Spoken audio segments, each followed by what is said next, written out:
Okay, I guess this is part 2 of camshaft replacement in Hemi. So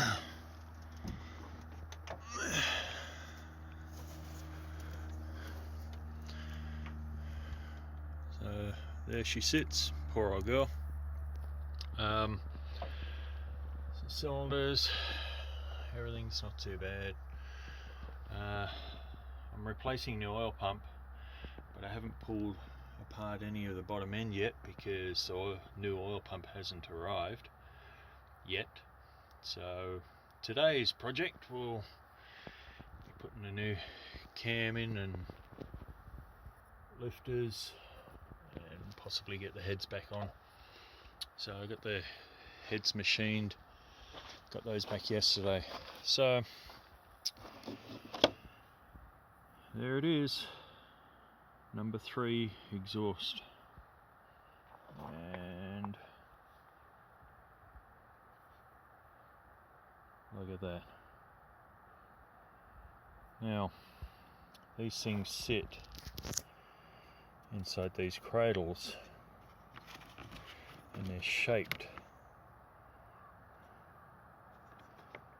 to keep these going up and down and not allow them to turn. One of my symptoms was that if I was overtaking somebody or going up a hill under load, then I would get misfire. But under normal circumstances, it was not running completely like you would expect, but it was drivable. It was driving quite fine.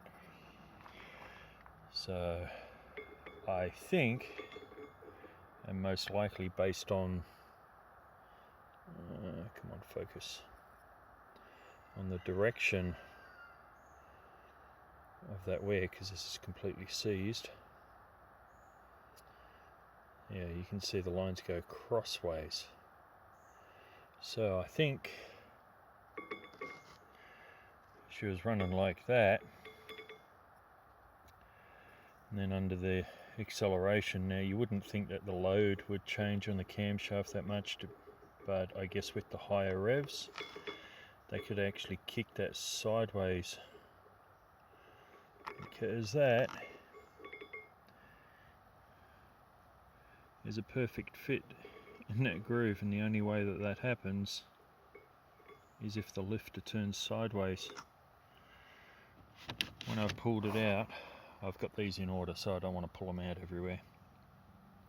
When I pulled it out, it was actually sitting straight, but of course there is a bit of movement in that, and there isn't in any of the other ones. So I can twist that, so there's obviously wear in there, and it's the new lifters come with new cassettes, so the ones with the holes in the side for the MDS cylinders, and then none. I decided to keep my MDS because I don't need it to be high performance. It's my daily driver. I tow stuff. I like the fuel economy. On average I get, if I'm by myself on the highway just cruising, I get 9.5, 10.5 litres per 100k,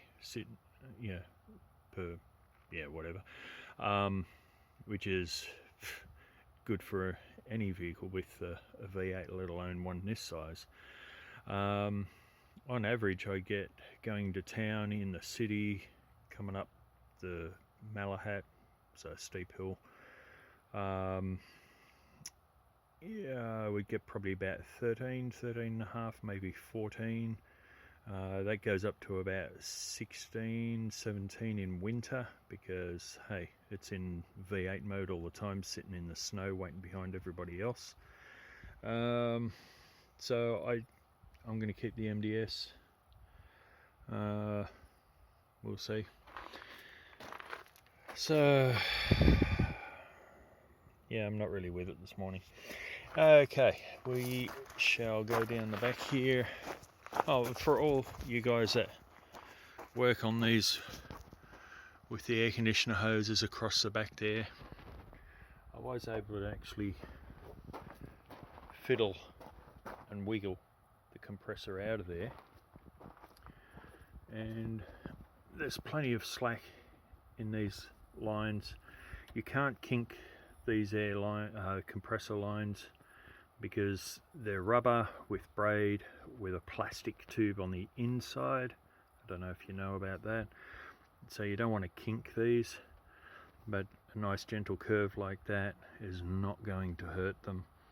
I took the bracket with it, just because this was a pain in the backside and didn't want to come undone anyway, but it worked. Sure, I had to fiddle it out of the harness a bit and make sure it goes back in the right way, but it did come out. Didn't have to undo that or pull the fender liners. The wheels are still on the truck's sitting on the ground. I will have to jack it up a couple of inches to get a bit more room to fiddle with the diff and jack the engine up when I pull the oil pan off, but yeah, this can be done on the ground, no problem at all. Most would just pull the cam, reuse the timing chain, throw the heads back on, it'll be fine for however long. I intend keeping the truck, so I thought, well, why not? I'll go ahead and replace the oil pump, and I think I had a weep, not a leak, but a dusty weep around the oil pan anyway, and the oil pan is getting a little rusty under there, so while I've got it off, I'll throw some high temp engine paint on it and get it good to go for another 50 miles. Okay, working on a pickup truck's pretty handy because you can just throw everything in the back. That doesn't need to stay out of the weather. So, got the heads back, got the manifolds planed because Hemi. So, haven't opened that one up yet. I pulled everything out before I sent it to the machine shop. Depending on whether you have access to the tools or not. So, changing the valve stem seals. So 2009 later, you don't have to worry about the valve seats, so they say. Don't know anybody who's had a particular problem with that, but I don't see these all the time. So earlier models, yeah, you're probably going to want to get these attended to if you've got the heads off, or at least checked out. Decided not to replace the guides, so I've run this on synthetic oil all its life, and there's no abnormal wear that I can see either in the guides or on the valves themselves. So yeah, I've got these.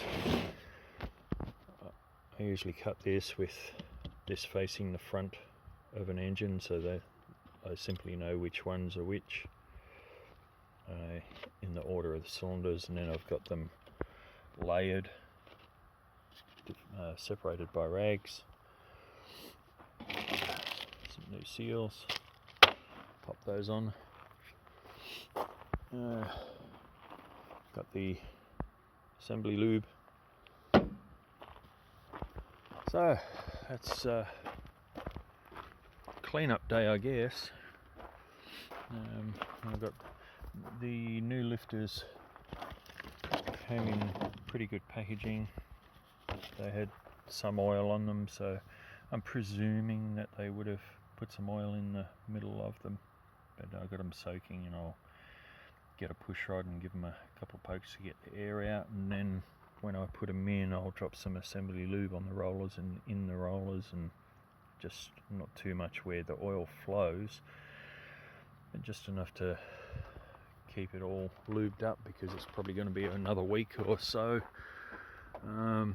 before I get to the bottom end, and I don't want the oil just oozing out of and leaving it dry at the top. So assembly lube, good idea. Turns out my cats are pretty good. I was a little concerned because I had to replace a downstream O2 sensor on this side, and I've got another one for that side anyway, just to keep them the same. But I think the sensor was probably picking up on the fact that number 3 on the same side was obviously not firing right, and I was probably getting too rich a mixture going down through there. But good news, cats are okay. Yeah. Okay, I am going to get into it, put on some music, and just let the day go on. Catch you on the next one.